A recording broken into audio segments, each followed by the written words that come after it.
ఆది కాండంలో మనకు కనపడేటువంటిది బేతేలు. బేతేల్లో దేవుడు ప్రత్యక్షమై యాకోబును ఆశీర్వదించినాడు. ఆది కాండం 35వ అధ్యాయంలో చూస్తే యాకోబు తన జీవితంలో మరి 9వ వచనంలో అతడు తిరిగి బేతేలు నుండి వెళ్తుండగా దేవుడు అతను తిరిగి ప్రత్యక్షమై ఆశీర్వదించాడు. ఈనాడు ప్రపంచానికి వారు హీరోలు అయిపోయినారు. ఇశ్రాయేలీయులు ఎవరు వాళ్ళు? హీరో, జీరో కాదు. అర్థమైంది? ఎందుకు? దేవుడు వారిని ఆశీర్వదించినాడు. ఆనాడు వారి పితరులు యాకోబు చేసిన ఆ యొక్క మార్పు తన జీవితంలో 28వ అధ్యాయంలో దేవుడు మాట్లాడినాడు. 35వ అధ్యాయంలో తను ప్రభు దగ్గరకు వచ్చి ఆయన చేతుల కింద తర్వాత కత్తిసి వాళ్ళకేం పర్వాలి, ప్రయాసం ముందే ఇచ్చుకో. కనుకనే ప్రియులారా, మరి దేవుడు ఆయన్ని తను తాను ప్రతిష్ఠించుకున్నాడు. ఆయన అంటాడు 35వ అధ్యాయంలో, లేచి మనము బేతేలుకి వెళుదాము, శ్రమదినమందు దేవుడు నా ప్రత్యక్షమై నన్ను ఆశీర్వదిస్తానని చెప్పిన ఆ దేవునికి మనం అక్కడికి వెళ్ళి బలిపీఠం కట్టాలి అని ఎప్పుడైతే తన యొద్ద ఉన్నటువంటి అన్ని కూడా తొలగించేసుకున్నారు. తన కుటుంబం, ఎందుకంటే ఇప్పుడు వృద్ధుడైపోయినాడు. యవన కాలంలో నుండి తాను చక్కపరుచుకోలేకపోయినాడు కుటుంబాన్ని. తన పిల్లలు కూడా తను మించిపోయినారు. అందుకొరికి ఆది కాండం 49లో మనకు కనపడుతుంది. రండి మీరందరిని ఆశీర్వదిస్తానని చెప్పి ఒక్కడిని ఆశీర్వదించరా యాకోబు, ఒక్క యోసేపుని తప్ప. అందరిని ఏం చేశాడు తెలుసా? సెట్ చేసినాడు. ఆది కాండం 49లో చూస్తే పెద్దోడిని అంటాడు, ఏమని మరి రూబేను, నువ్వు ఎలాంటి తెలుసరా? ఎలాంటి నీళ్ల వల్ల చంచులుడు, నా బలమే గాని నువ్వెవడివి అంటే తాను ప్రతిష్ఠించుకుంటున్నాడు. 35వ అధ్యాయంలో పిల్లల్ని, కుటుంబాన్ని. అందుకొరకు అంటున్నాడు, మీరు లేచి బేతేలుకి వెళ్తారండి, ఎందుకంటే మీ యొద్దనున్న అన్య సంబంధమైన తొలగించండి. మీ యొద్దనున్నటువంటి అన్య సంబంధమైనటువంటి అవన్నీ తొలగించడమే కాదు, మీ యొద్దనున్న చెవులకున్న, ముక్కులకున్న కదా ఏంటవి అన్ని తీసేయండి. అంతేకాదు మిమ్మల్ని మీరు ఎప్పుడైతే ఆ రీతిగా తీర్మానం చేసుకున్నాడో ఈనాడు ప్రపంచానికి ఆశ్చర్య కారణమైనాడు. అట్లనే హోరేబులో కూడా దేవుడు పిల్లలు మాట్లాడినప్పుడు మోషే జీవితం అప్పటికే 40 సంవత్సరాలు వ్యర్థమైపోయింది. ఐగుప్తు రాజుగా 40 సంవత్సరాలు ఆయన కొనసాగుతూ వచ్చిన చరిత్ర ప్రకారం చూస్తే, మిగతా 40 సంవత్సరాలు గొర్రెల మేపుతూ గొర్రెల కాపరైపోయినాడు. అందుకొరకే దేవుడు మాట్లాడినప్పుడు అంటాడు, నేను నత్తివాడినయ్యా కదా, నువ్వు పంపదలసిన వాడినే ఎందుకు నత్తాడు అన్నాడు. గ్రంథం అటు చెవట్లో అపోస్తల కార్యంలో మాటల యందు అతడు ఆకలి అవుతుందేంటి? నేర్పరి మాటల యందు. ఇప్పుడు నత్తాను ఎందుకు వచ్చింది? గొర్రెల కాసి గొర్రెల భాష ఎట్లుంటుంది? గొర్రెల కాసేవాడు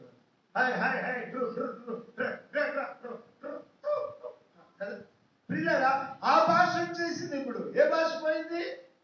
రాజభాష పోయింది, అన్ని భాషలు పోయింది. అందువరకే నత్తివాడైపోయింది. కనుకనే ప్రియులారా, ఈ 40 సంవత్సరాల తర్వాత మిగిలిన 40 సంవత్సరాలు అంటే 80 సంవత్సరాలు ఇప్పుడు ఆయన 40 సంవత్సరాలు సాధుపరచడాన్ని పట్టింది.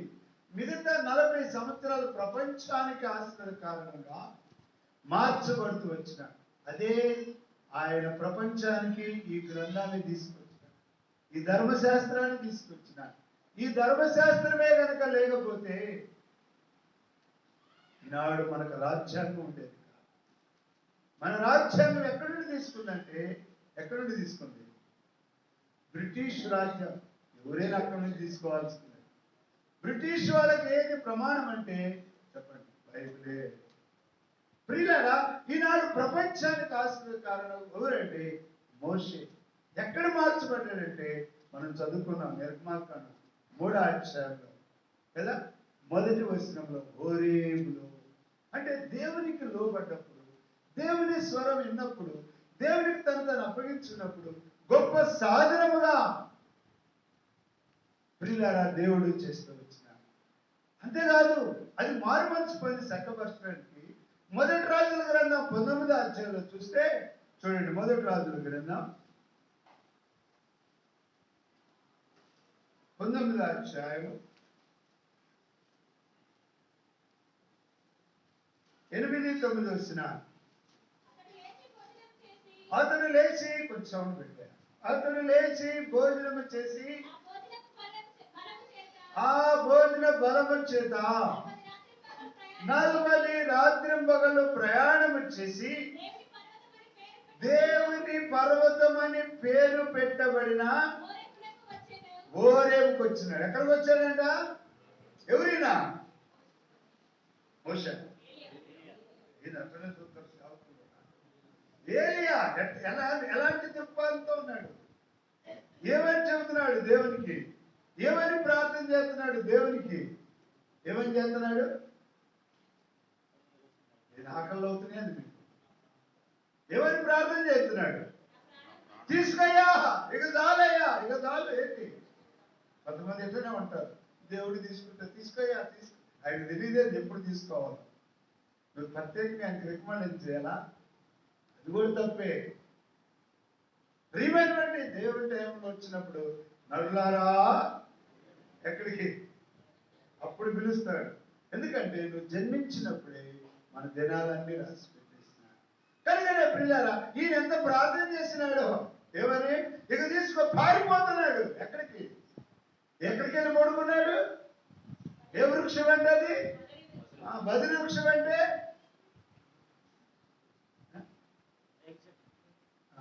రకరకాల. ఒక ఆయన ముగ్గురు చెప్పారు, ఒక ఆయన ఇంకేదో చెప్పి, సరే ఏదో చెట్టు కింద పడుకున్నాడు. ఎందుకు? పారిపో. ఆయన పారిపోతున్నా దేవుడు మాత్రం వదిలిపెట్టాడు. ఎందుకంటే దేవుడి మనసు నిండా వేరే ఉద్దేశాలు. కాబట్టి నువ్వు కూడా అనేకసార్లు తప్పించుకోవాలనుకుంటావు, ఏడాది ఎత్తుకుంటావు, అది బాగుంది అనుకుంటావు ప్రియులారా. ఎందుకంటే ఆకాశం నుండి అగ్ని దించినటువంటి ఏలియా, వర్షాన్ని దించినటువంటి ఏలియా, దేవుని కొరకే ప్రియులారా రోషం కలిగినటువంటి ఏలియా, ఇలాంటి వాడు ఇప్పుడు పారిపోతున్నాడు. ఒక్క స్త్రీ దెబ్బకి, ఎవరా పేరు? యెజబెలు దెబ్బకు పారిపోతున్నాడు. ప్రియులారా, ఇలాంటి ప్రాణభయంతో పారిపోతున్నా కానీ దేవుడు పాలించినాడు. తిమోతి అంకుల్ చెప్పేవాడు, పో దేవుడికి కొన్ని సెంటర్లు ఉన్నాయంట. విన్నారన్నమాట ఎప్పుడైనా? సెంటర్ దగ్గరికి వచ్చిన తర్వాత అప్పుడు దాకా గమ్మునుంటాడు. అక్కడ పట్టుకుంటాడు నిన్ను. ఓడ అడుగు భాగానికి వెళ్ళిన తర్వాత నిద్రపోతున్నాడు. అప్పుడు తుఫాను లేపినాక ఊరుకున్నాడా? ఈ మనుషులు చచ్చిపోవడానికన్నా ఇష్టపడ్డారు. ప్రియులారా, అక్కడ ప్రార్థన పశ్చాత్తాపంతో నేర్పుతూ వచ్చినాడు. నా తలంపు ఈ మనుషుడు ఏలి ఎంత గొప్ప. అందుకొరికే రాయబడింది, ఏలియా మన వంటి స్వభావం గల. కాబట్టి ఈ వ్యక్తి పోతుంటే హోరేబు తర్వాత దేవుడు ఆయనకు కావాల్సిన భోజనం పెట్టినాడు, రొట్టె ఇచ్చినాడు, నీళ్లు గుండిచ్చినాడు, దేవదూత పంపించినాడు. ఆయన పోతున్నాడు. ఆయన విడిచిపెడితే నాకు ఇష్టం లేదు. సహోదరి, దేవుడు నిన్ను కూడా విడిచిపెడితే ఇష్టం లేదు. ఎందుకంటే నీ ద్వారా దేవుడు తన కార్యాలు జరిగించుకోవాలని ఆశపడుతున్నాడు. నువ్వే దొరకకుండా బదిరి వృక్షం కొరకు ఏదో భయంతో పారిపోతున్నావు. ఆయన అంటాడు, నిన్ను విడిచి నేను ఎక్కడికి వెళ్ళానయ్యా? ఆకాశంకి ఎక్కినను, ఏకు రెక్కలు కట్టుకుని ఎక్కడికి వెళ్తాడంట? అక్కడున్నావు. భూదిగంతలకు వెళ్ళినానా? ఎక్కడికి వెళ్ళినా నువ్వు నిన్ను విడిచి ఎక్కడికి వెళ్తావు? ప్రియులారా, ఏలియా కూడా పోతున్నాను. ప్రియులారా, దేవుడు ఆయన విడిచిపెట్టాలి. దేవుడు ఆయనతో మాట్లాడి భోజనం పెట్టి హోరేబులోకి తీసుకొచ్చి ఇప్పుడు హోరేబులో మాట్లాడుతున్నారు. చదవమ్మా. చదువు. అతడు లేచి భోజనం చేసి ఎక్కడ? హోరేబులో జరుగుతుంది ఇదంతా. మీకు కూడా భోజనం పెడతాం, ప్రతి ఆదివారం భోజనం కదా. భోజనం లేకపోతే చచ్చిపోతాం. అందుకొరికే ఆ చిన్నదానా లే అని చెప్పి యేసయ్య చెప్పాడు, మీకు భోజనం పెట్టాను ముందు అన్న. అంటే భోజనం తినే అలవాటు లేదు, మానసికంగా ఆత్మీయమైన. సరే, అతను లేచి భోజనం చేసి చేసి దేవుని పర్వతం అని పేరు పెట్టబడిన హోరేబునకు వచ్చి ప్రత్యక్షమై, ఏలియా నువ్వు ఇక్కడ ఏం చేస్తున్నావు అంటే దేవుడికి తెలవదండి. 13వ వచనంలో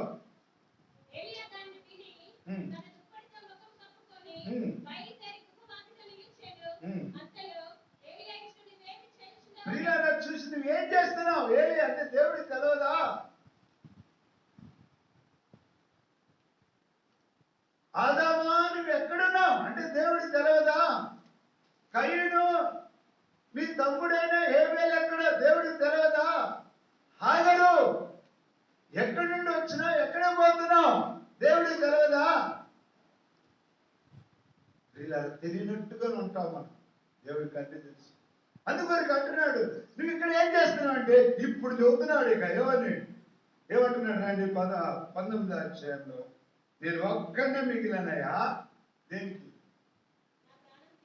చదవండి. ఎన్నో వచ్చినా? 14 వచ్చినా? 10వ వచ్చిన. ఏలియా ఇచ్చడు నువ్వేమి చేసినావు అని అతను అడుగు. అతడు, ఇశ్రాయేలు వారు నీ నిబంధనను త్రోసివేసి నీ బలిపీఠమును పడగొట్టి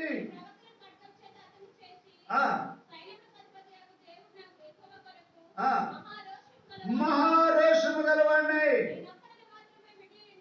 చూసినా ఒక్కడే మిగిలాడా? ఆయన అనుకుంటున్నాడు ఏమని, నేను ఒక్కడే బ్రదర్ ఈ సంఘంలో, ఈ ప్రాంతంలో ఒక్కడవా? దేవుడు లేకుండా ఉండవా? అదే ఫీలింగ్. అందుకనిగా పారిపోతున్నాడు. అది కిందే చెబుతున్నాడు, నువ్వు ఒక్కడే కాదురా స్వామి. ఎంతమంది ఉన్నారు? ఇంకను బయలుకు మ్రొక్కకుండా ఎంతమంది? ఏది సరిగ్గా చెప్పరు మీరు, చౌకలు చెప్పండి అయ్యా. 7,000 మంది. ఆ మాట రాదే. ఎంతమంది ఉన్నారంట? 7,000 మంది ఉన్నారు. నువ్వు అనుకుంటున్నావు నువ్వు ఒక్కడవే కాదు. నీ ద్వారా కాకపోతే ఇంకోటి జరిగింది. నేను ఒక్కడే ఎప్పుడు అనుకున్నాను. ఏ కార్యమైనా నేను వస్తేనే మైకి పెడతాను, నేను వస్తేనే ప్రార్థన పడతారు, నేను వస్తేనే ఇది జరిగింది అనుకోవచ్చు. నేనే వచ్చిందంటే నీ పతనమే. నాశనానికి ముందు ఏముంది? గర్వానికి అంటే కాళ్ళు ఉన్నాయంట, పెద్ద పెద్ద కాళ్ళు వేసుకొని పడిపోతుందంట. ఎక్కడికి? నా గర్వం, యాడికి వెళ్తున్నావు అంటే అది ఏముంటుంది? నాశనం చేయడానికి నిన్ను. దాని కాళ్ళు ఎక్కడికి? అదే కదా, ఎక్కడ పోతుంది అది? నాశనానికి ముందు గర్వం ఉంటుంది. జాగ్రత్త. ఇది ఫారెన్ సరుకు. ఏ సరుకు? అక్కడే పుట్టింది. ఇది నాశనం చేసింది. సౌలుని నాశనం చేసినా వదిలిపెట్ల. కనుక నువ్వు ఒక్కడివే కాదు, అసలు నీకు నేను కానరాను అంతే. మోషే ఆ మాట అన్నాడు హోరేబులో, నేను ఎంతటి వాడినా. అప్పుడు వాడుకున్నాడు, అప్పుడు నిలబడింది. లేదంటే అప్పుడు సెట్ అయింది, అప్పుడు పబ్బం కలిసింది, అప్పుడు బాగానే ఉంటుంది. నీ తర్వాత ఏం ఉండదు, శూన్యం. వాడు పోయాడా పని, సంఘానికి తేడా పోయింది, ఓ జరిగినటువంటిది. నీతోనే పోకూడదు. సహోదరి నా భారం, దేవుడిచ్చిన వర్తమానం. కనుకనే ఏలియాతో దేవుడు మాట్లాడుతున్నాడు, ఇంకను హజాయేలును అభిషేకించబో, తర్వాత యెహూను అభిషేకించాలి, తర్వాత ఇంకెవరు? నీ తర్వాత ఎవరు? చూడండి 19వ అధ్యాయం 15వ వచనంలో హజాయేలును, తర్వాత 16వ వచనంలో 17-16 యెహూను ఎవరు? యెజబెలు చంపినాడు.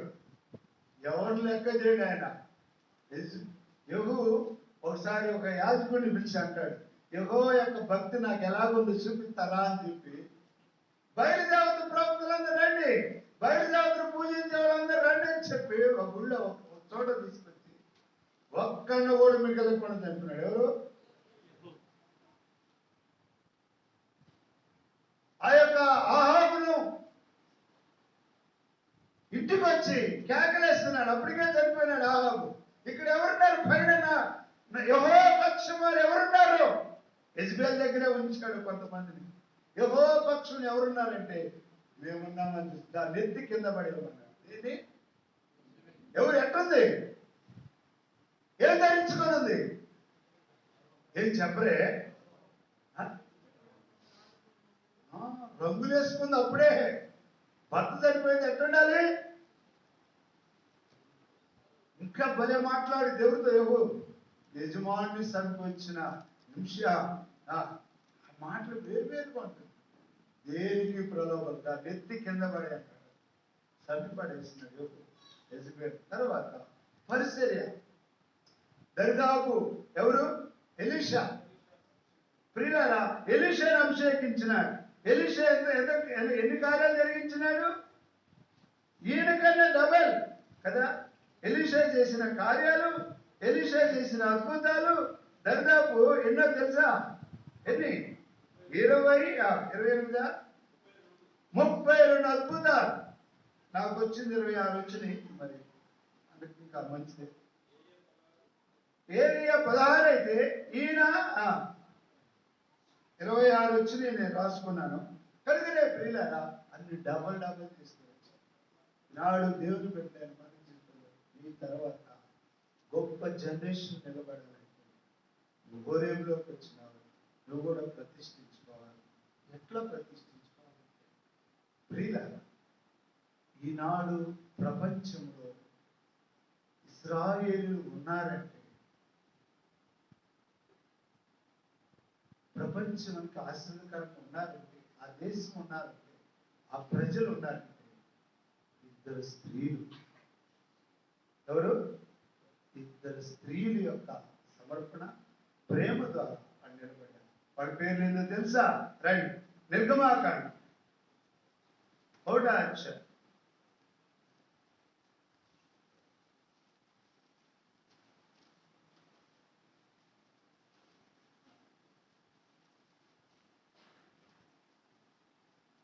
పదిహేడు 15వ వచనం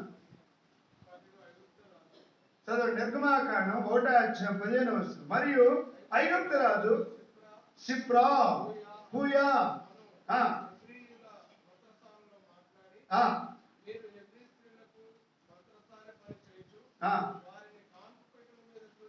వారిని కానుపెట్ల మీద చూసినప్పుడు మగవారైన వల్ల వారిని చంపుడి, ఆడుదైన దారిని బ్రతకనేవి. అయితే ఆ మంత్రసానులు దేవునికి భయపడి చేయగా పిలిపించి మీరెందుకు మగ పిల్లలను చూసినారు. అందరూ చూద్దాం. 20వ వచనం. దేవుడు ఆ మంత్రసానులకు వేలు చేసిన ఆ జనం విస్తరించి మిక్కిలి ప్రభు.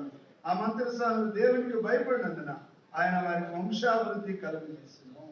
అయితే ఫరో ఎబ్రీలో పుట్టిన ప్రతి కుమారుని నదిలో పారవేయండి, ప్రతి కుమార్తెను బ్రతికినవి అని తన జనులకు అందరికీ చూసినారు. ఎవరంట? 2 స్త్రీలు. ఏం పేర్లు? వాళ్ళ పేర్లు చెప్పాలి. ఏం పేర్లు? షిప్రా పూయా. షిప్రా అంటే అర్థము షిప్రా అంటే షిప్రా అనండి. షిప్రా కాదు, షిప్రా అంటే అర్థం ఏంటి? అందమైన.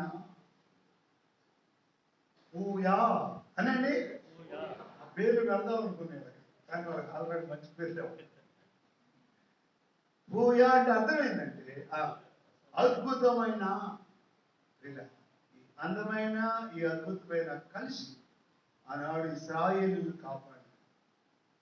కనుక ఈనాడు ప్రపంచంలో ఇశ్రాయేలు ఉండాలి. లేకపోతే ఆనాడు చెప్పండి, ఫరో చేతులనే ఇశ్రాయేలు మొత్తం స్మాష్ అయిపోయింది. మోషే కూడా దొరికేవాడు కాదు. ఆ ఇద్దరే. కారణం ఏంటంటే చూడండి, నిర్గమాకాండం 1:17 వారు దేవునికి, ఎవరికి భయపడాలి? దేవునికి భయపడ్డారు. ఫరో ఆజ్ఞాపించాడా లేదా? ఫరో శాసనం చేశాడా లేదా? చట్టం ఉందా లేదా? ఫరో అంటే ఏమనుకున్నా ఆ దినాల్లో? మోడీ కాదు, కిమ్ సార్ పేరు ఉత్తర కొరియా ఉంటారు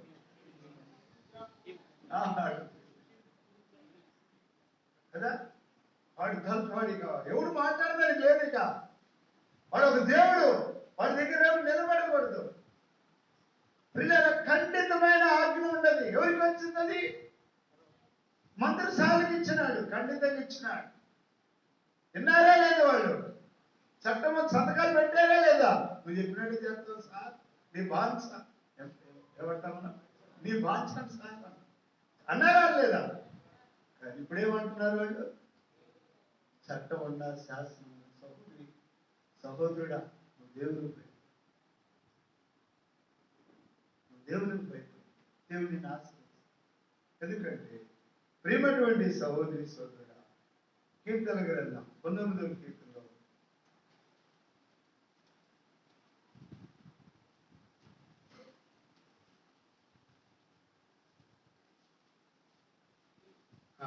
చదవండి. 19వ కీర్తన 9వ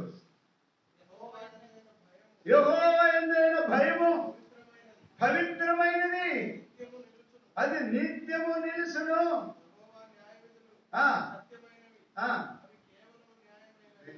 దేవుని భయపడి, పవిత్రమైన భయం, దొంగ భయం కాదు. ఆదాము ఏ భయం? ఆదాము ఏం భయం? దొంగ భయం. భయపడి దాక్కున్నాడంటే ఎందుకు? దొంగ భయం. అంటే దొంగడు భయం ఉంది కదా, తినకుండా తిన్నాడు కదా. కానీ యెహోవా యందు భయము పవిత్రత, పరిశుద్ధతను కాపాడుకోవటంలో ఎందుకు యేషా పరిగెత్తినాడు?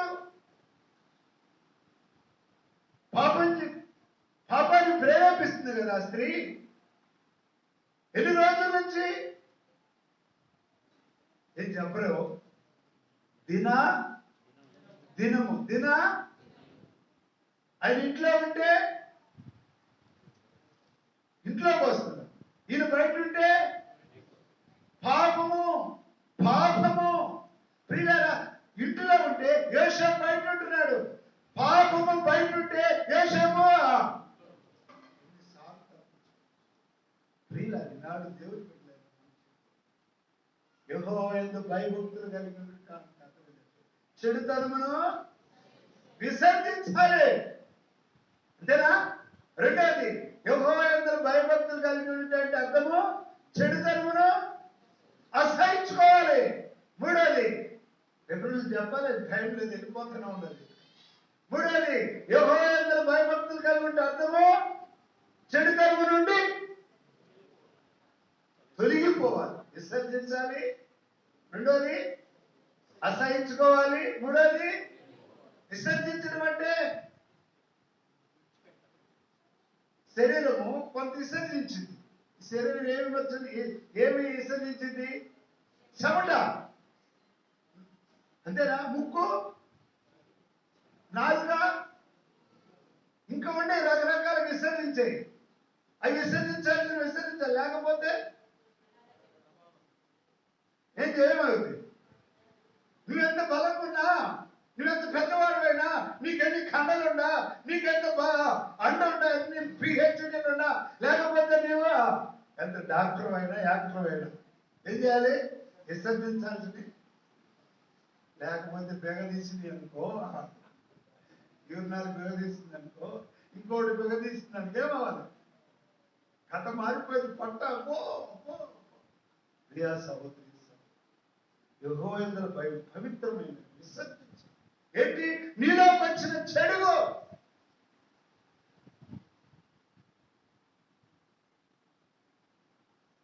పేతురు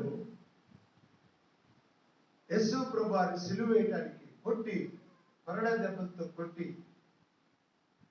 తీసుకొని పోతుంటే ముఖమంతా గుద్దబడి, ఎంట్రుకలు పీకబడి, గడ్డ వల్ల పెరికబడి, స్వరూపమైన సొగసైన లేని వారిగా ముక్కలు ముక్కలు వేలాడబడుతుంటే పేతురు మూడోసారి అబద్ధం ఆడుతున్నాడు. నేను ఎరగనమ్మే ఒట్టి పెట్టుకుంటున్నాడు. అక్కడ రాయబడింది, పేతురు యేసు ప్రభువారు పేతురు వెనుక చూశాడు. పేతురు నిలబడలేక వెలుపలకు పోయి సంతాపం. అన్నమాట చెప్పాలి, వినపరిచారు. తీసిన వాళ్ళు చదవండి.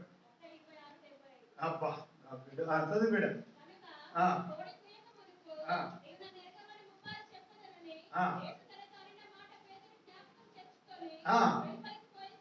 ఎందుకు ఏడ్చినాడు?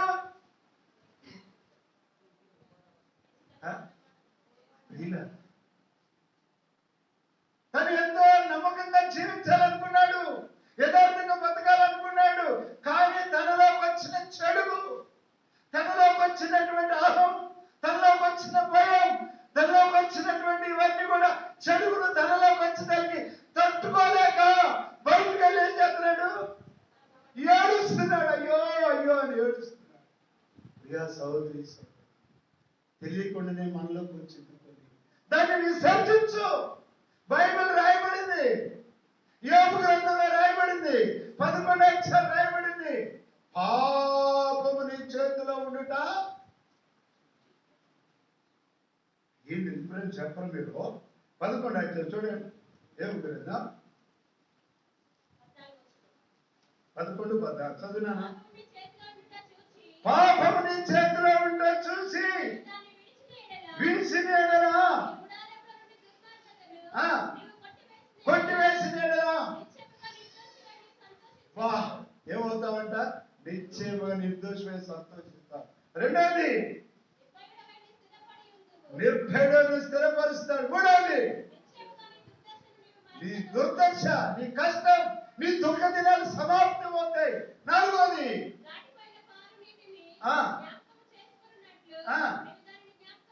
17వ వచనం,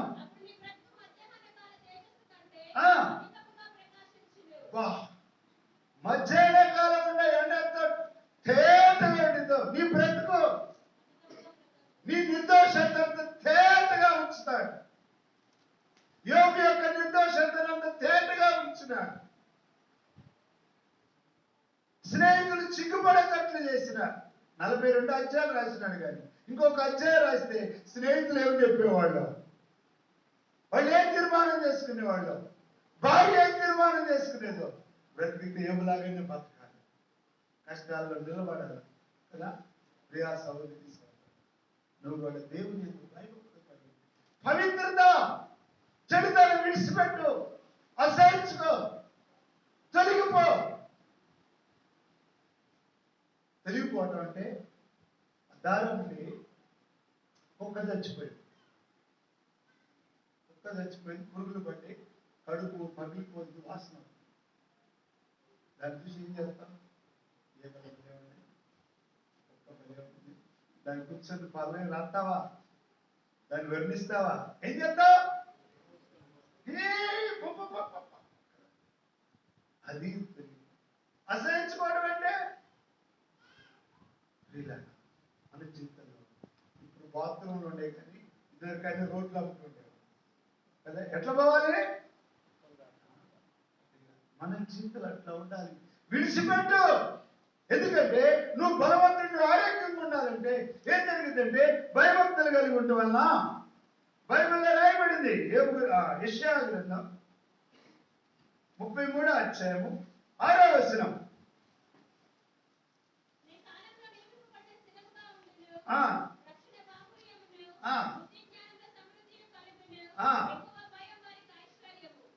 ఏముందట? నీకు ఐశ్వర్యం వచ్చింది.